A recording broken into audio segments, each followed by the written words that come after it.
How's it going, everybody? Welcome again to another episode of ZenCons Consejos. This is episode 8. Episode 8, super special episode. We have a real special brother with us here today. Can't say enough about him, and super excited that he's with us. So without further ado, want to bring on Travis. Travis, what's up, brother?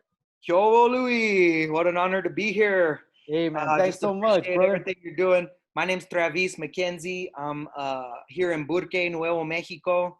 I'm a middle school teacher.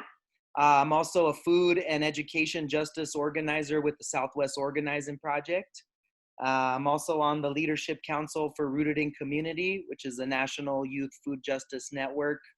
And I'm just super blessed to be here.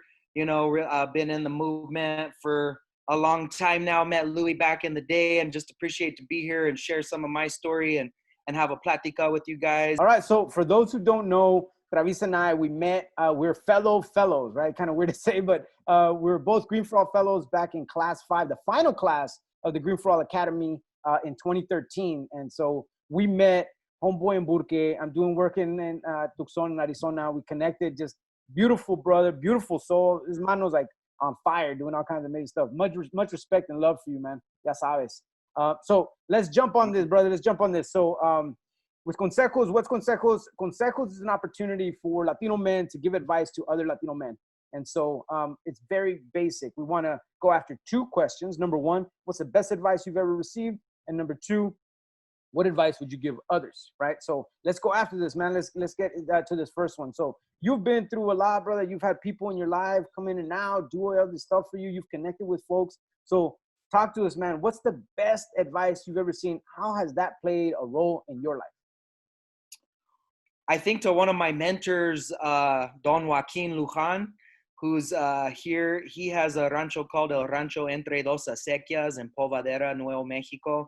And he's an old school Chicano from the Chicano movement. You know, he always guided us with a dicho, el quien pone saca.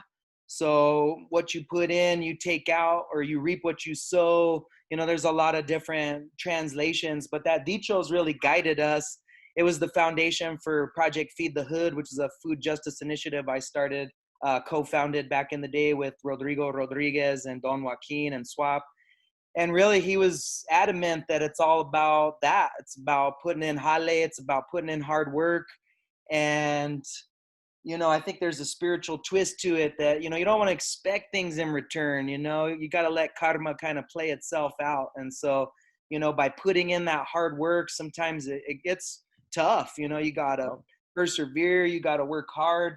But that hard work will pay off in some way, you know, that we really stand strong and believe in that. And you might not expect it, but it'll bring fruit. It'll come to fruition, so to speak, in your life. You gotta put in work. You gotta put in work. And I think especially just in life, whether it's nonprofits or school or relationships, whatever, you know, the more work you put in, the more that you'll sow, the more that you take out. You know, I think that's the essence of that dicho. And along the way, we got to support each other and put in work, or listen to our homies, to our friends, and help them with what they're going through too. And essentially by doing that, you're going to get some stuff out of that. And then the other one I thought of, I guess, was Miguel Santisteban was my mentor in agriculture. I apprenticed with him back in 2008. And he was the first guy who showed me the acequias and, you know, helped me. I call it garlic to garlic. We planted, you know, in November, and then irrigated and cleaned the acequia in the spring. And he took me up to all the northern New Mexico familias where they, you know, been growing food for hundreds of years, have their semillas. And, you know, I kind of apprenticed. And I think that's one advice that I maybe consejo I took is apprenticeship. Let's not lose track of that, because apprenticeship has guided our people for thousands of years. Just service, you know, and following somebody and learning their craft with them in complete servitude and humility was something that he passed on to me. And I've been planting ever since. You know, our motto was plant as much land with as many people and as many seeds as we can, so we can produce, you know, food for the future. But in that learning agriculture, you know, he kind of taught me that agriculture is really about mentorship.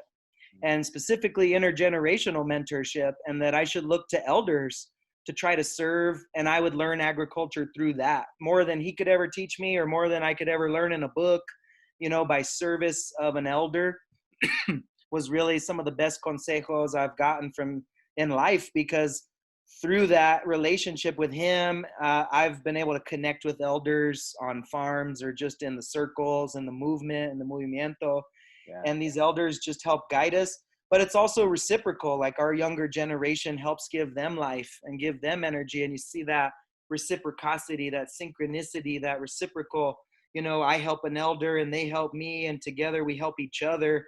And we were just talking before, but that intergenerational mentorship really goes all the way down and up the ladder of, the young ones. We were just talking about how important it is to get young people in earth, get them, planting as young as we can, all the way up to PhDs, so, I think that's real important. And that's kind of advice that I've taken real seriously, to honor our elders, in Hawaii, I think they call them kuyas, your older brothers, and really like that mentorship that happens with that. And beautiful, brother. Beautiful, amazing. Pura medicina, Travis. Thank you so much, dude. That's what I'm talking about. Like, man, it gives me chills just hearing you talk about those connections, man, because that's exactly what we need to be doing and we should be doing, and it's what's going to keep things going. So let's transition here, brother, and let's talk about, you've been through a lot, man. You've experienced a lot. So what advice would you give others now that you've been through that process of mentorship and apprenticeship and, again, putting in that work? What have you learned, and what would you share to others? Maybe a younger self, or somebody who's lost, or whatever the case may be, or, stuck. What would you tell them, bro?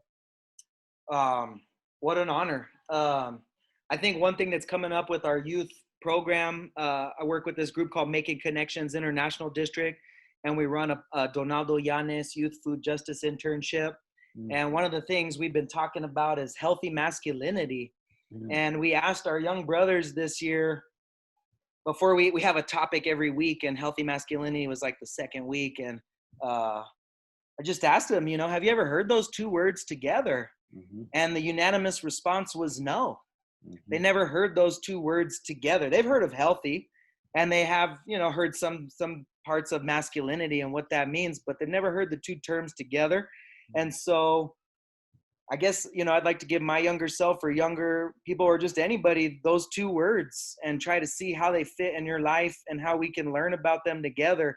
We talk about toxic masculinity or machismo, or they call it the man box, all these stereotypes like men aren't supposed to cry, or men aren't supposed to show feelings, or, oh, men got to be the breadwinner, they got to be out there working, or whatever it is. Men aren't supposed to cook. I'll just let you know I love to cook. So we're trying to break down stereotypes and take out the toxic masculinity and replace it with healthy masculinity.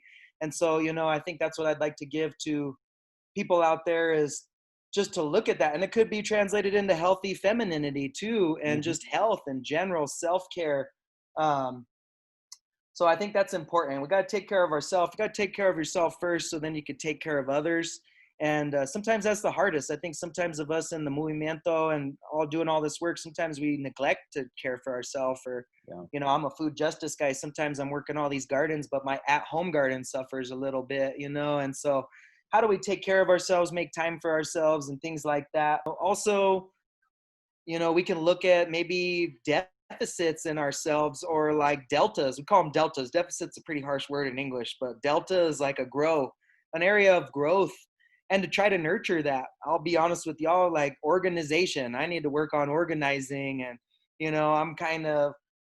I'm old school. I don't know. I grew up with a shed in the mountains, and I had all my stuff stored in the shed and blah, blah, blah. But sometimes it gets too overflowing, and you got to go through it, and you got to clean up, and you got to, yada, yada, yada. I'm just kind of saying, see what you need to water in yourself and water it, and take time for it, and then seek out people that can help you, because we're not all supposed to be good at everything. There's other people that have medicines to help you, or tools to help you build, what you want to build in your life. So I think, I guess to end the consejo part is find your medicine, find your medicine and respect your medicine, and when I say medicine, I'm not just talking about a little pill bottle here. We're talking about breath. We're talking about music, familia, friends, earth, arte, meetings. I mean, just the concept of medicine, I feel like in our traditional ways, it's something to be shared. It's something that we bundle up to protect us in the future.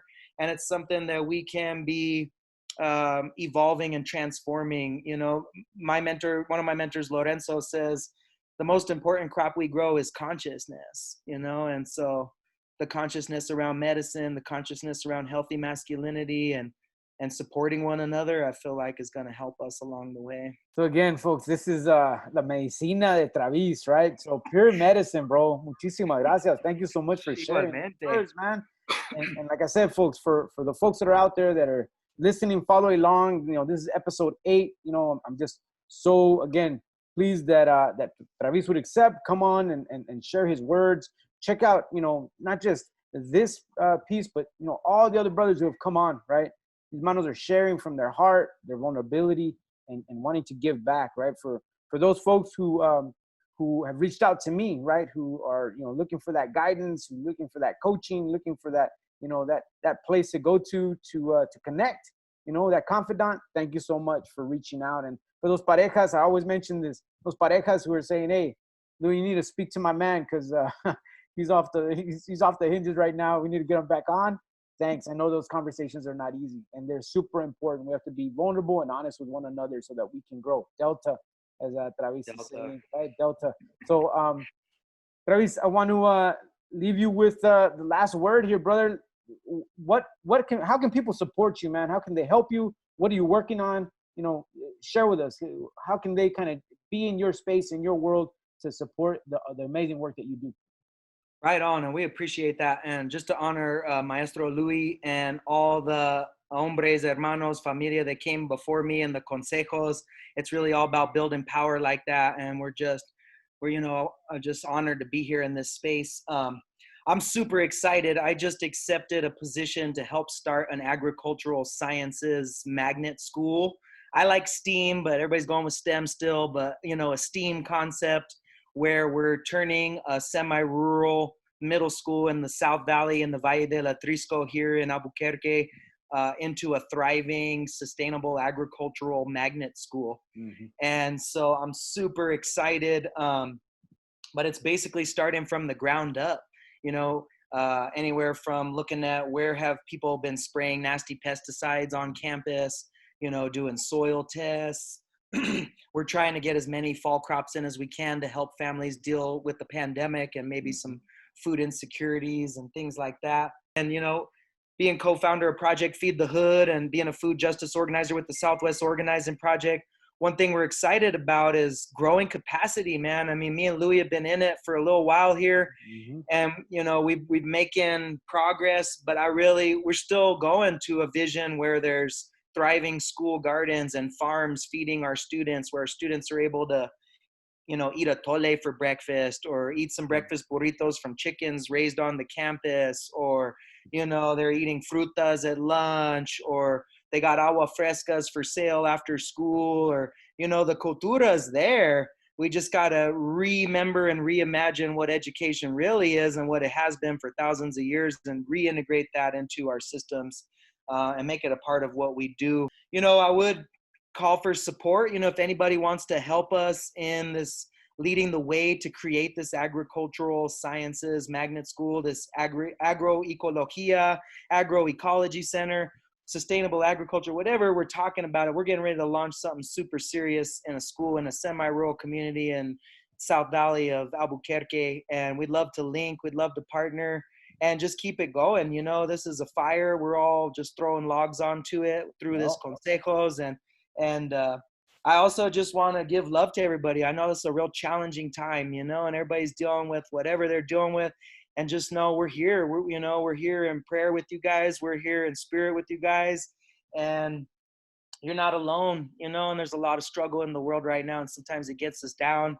But I think we can help lift each other up and just do the best we can. That's really all we can do. Puro poder, power right here with Travis. Again, folks, thanks so much for catching this episode.